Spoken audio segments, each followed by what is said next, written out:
Factory ಕೆಲಸಕ್ಕೆ ಹೋಗಿದ್ದ ಯುವಕ ಅನುಮಾನಾಸ್ಪದವಾಗಿ ಸಾವನ್ನಪ್ಪಿರುವ ಘಟನೆ ಹಾಸನ ಹೊರವಲಯದ ಹನುಮಂತಪುರ ಬಳಿಯ ಕಾರ್ಖಾನೆಯಲ್ಲಿ ನಡೆದಿದೆ.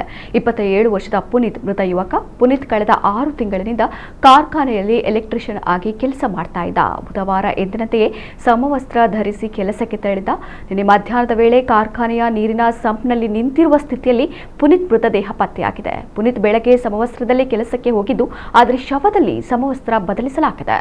ಪುನೀತ್ ಸಹಜ ಸಾವಲ್ಲ, ಕೊಲೆ ಎಂದು ಕುಟುಂಬಸ್ಥರು ಹಾಗೂ ಸ್ನೇಹಿತರು ಆರೋಪಿಸಿದ್ದಾರೆ. ಹಾಸನ ಗ್ರಾಮಾಂತರ ಪೊಲೀಸ್ ಠಾಣೆ ವ್ಯಾಪ್ತಿಯಲ್ಲಿ ಈ ಘಟನೆ ನಡೆದಿದ್ದು, ತನಿಖೆಯ ಬಳಿಕ ಸತ್ಯಾಂಶ ಹೊರಬೀಳಲಿದೆ.